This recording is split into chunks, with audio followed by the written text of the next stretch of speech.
Welcome back to my channel, Dr. Rajiv Shikrolia Talks. So in today's lecture, we will deal with demand analysis. So the objectives for the lecture are to develop the concept of demand, then to understand the law of demand and individual demand and market demand.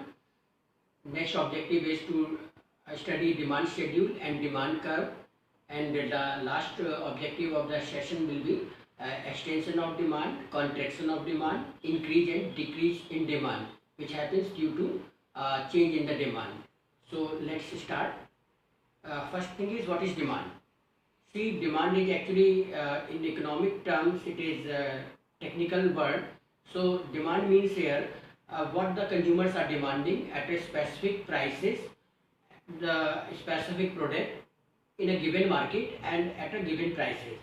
So there is one definition which has to be studied. It is all about the quantity of goods and services which consumer buy in a market at a given price and a time. For example, if we talk about the mask, so the demand for the mask is actually the situational demand. We don't have the predictions about the mask of the consumer. So what actually it requires, the demand is actually unfluctuated one and it is uncertain one. How it has happened? Because of the unknown factor, which is the corona. So how it is the demand in a particular market? Suppose I say the demand of mask in Banaras. So in a Banaras we are talking about the mask at a specific price, say 10 rupees, and time may be the month of May, and it can be forecasted for the other months also, but it will depend on the infection rate of the corona in our place. Now there are some features of the demand which has to be studied. So the first feature of the demand is the effective desire to purchase. Means here the consumer must be willing to purchase the product. All right. Otherwise, what will happen? He is not willing to purchase the product. Suppose the product is available, but the consumer is not ready to purchase. Now, what will happen? There is no willingness to purchase the product, and this will result in a less demand. Then eagerness to purchase. Next characteristic is eagerness to purchase. What it means? The eagerness to purchase means the readiness to purchase the product. Now, in the infection time, the people are ready to purchase the mask and the PPE kit. Why so? Because they may have the chances of getting infected. So they are eager to purchase, they are ready to purchase the mask. Then come to the consideration for the commodity. Here in the consideration, what exactly means? Consideration means the purchasing power of the consumer to purchase the product. So it may be on the credit basis, it can be on the cash basis. But when consumer must have the purchasing power to purchase the product or consideration for the commodity. Then in the demand I have talked about the specified time and place. So the specified time and place is here. The time is the month which we are talking about, and the place may be any city or any market. So in the demand, it is very important feature that you have to specify the time as well as the place. Next feature is quantity of product demanded. So at a specific price in a given market, in a given conditions, what is actually the quantity demanded by the consumer. So it may be in a unit, it may be in a weight. Then come to the law of demand. What is law of demand? So here the law of demand is again a technical term which says that keeping other factors constant. It is essential that we have to keep the other factors constant. Otherwise, law of demand will not hold good. So keeping other factors, or ceteris paribus. Ceteris paribus is a Latin word which says that demand of a product is inversely proportional to the prices of the product. Which says if the demand of the product increases, the price will also be increasing. So the demand will be happening on what condition? So here the demand is a dependent variable and price is independent variable. What it says, the prices, the demand of the product will be the function of the price of the product. That is, if the price of the product will increase, the demand of the product will decrease. So the law of demand says if the product prices increases, then the demand for the product will decrease. So we have the dependent variable and independent variable. So I have already told you the dependent variable is the demand here, and price is independent variable, which can be seen from the slide. So from the graph, it is evident on the OX axis we have taken the demand for the product, which has been represented by the quantity Q, and which is the dependent variable. And on the Y axis we have taken the prices in the dollar. As the law of demand says, if the prices of the product will increase, the demand for the product will decrease. So the demand curve is actually sloping downward from left to right. In this case, we have to keep the other factors constant, which were not shown on the graph. So here we can see from the slide that we are having the demand function, which is having the dependent and independent variable. So Q is dependent variable, and P, which is the independent variable. P is the price here. So the prices of the product will determine the demand of the product. That is, if the price of the product will increase, the demand for the product will decrease. Henceforth, the demand is dependent on the change in the prices of the product. Now, characteristics of demand curve are: one, a downward sloping from left to right. The demand curve is, I have shown you in the previous slides, that it is sloping from left to right and having the inverse relationship.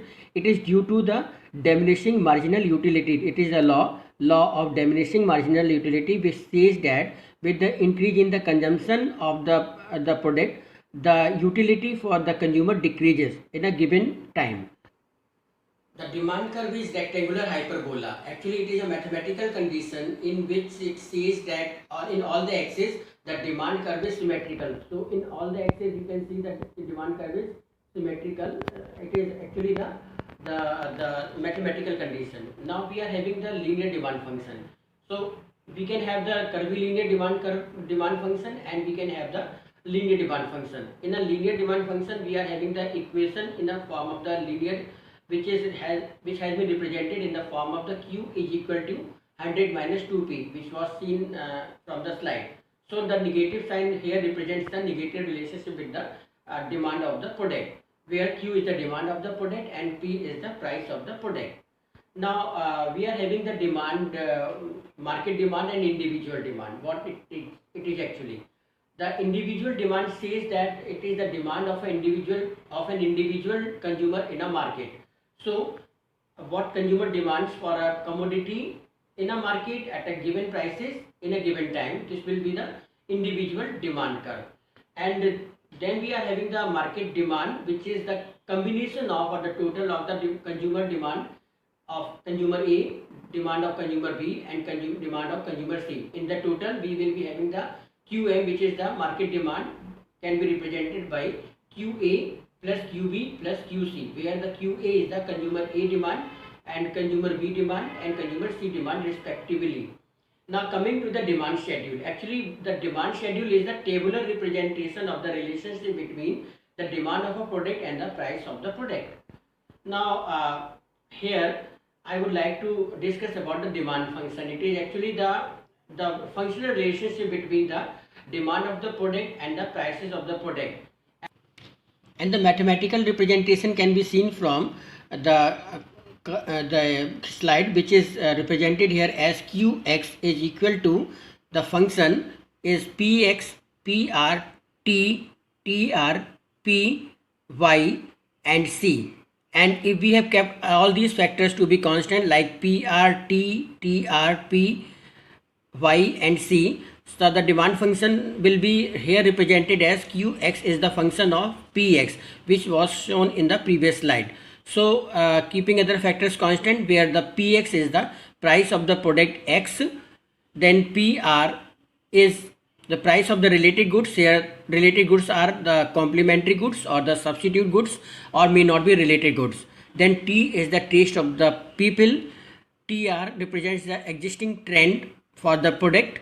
Then P here represents the population, Y is the consumer's income, and C is the climatic conditions. Here the individual demand schedule has been shown. So the price has been taken and the quantity demanded has been taken. So we can see we have to show the exact relationship and keeping other factors constant. So with the increase in the prices, we can see the demand of the product is less, and at the 3 rupees we can see the demand of the product is 25, which says that it is following the law of demand, and for the market demand of the consumers, we had to add all the demand of the different consumers. Now we will talk about the change in demand. So the change in demand occurs because of movement along the curve and a shift of the demand curve. So this happens with the two ways. Increase in demand or decrease in demand happens because of a shift of the demand curve. So demand curve shift either upward or the leftward. So in the case of the increase in demand, the demand curve shifts rightward at the same prices. Here important thing is that we have to understand the prices will not change, only the demand curve will be shifting from its original position to next position, whereby the demand curve will shifting to the rightwards. And in the case of the decrease in the demand curve will be shifting towards left at the same prices. So prices will not be same, and the change in demand occurring because of other factors than the prices. So it may be the population, it may be the taste, it may be the change in the trend, it may be change in unconditional factor or any unknown factor, maybe any factor other than the demand. And you can see from the slide. So as evident in the increase in demand, shift of the demand curve has moved from original position to the rightward at the same prices. Then decrease in the prices are at the same prices, and the demand curve is moving towards left. The remark is that increase or decrease in the demand will occur due to other factor other than the price of the product. Now from the graph I want to illustrate to you. So here we can see the increase in the demand, which is occurring because of shift of the demand curve, as it is seen that the prices are 12 rupees. So at the same prices, the demand curve has moved from position A to position B, and the demand has increased from 80 to 115 units. So this is what the increase in the demand, and in the decrease in the demand curve will be moving leftward at the 12 rupees only, and the demand will be from 80 maybe to the 60 or 50 rupees.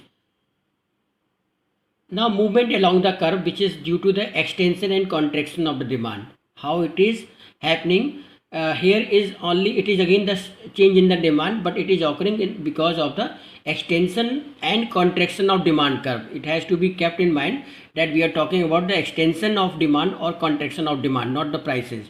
So we can see the demand has decreased, demand has contracted, you can say contracted, not decreased, better to say contracted, because of increase in the prices from 12 rupees to 16 rupees, and the demand curve has moved from A to B position, and demand has decreased from say 80 rupees to 60 rupees. So this is what the contraction of the demand.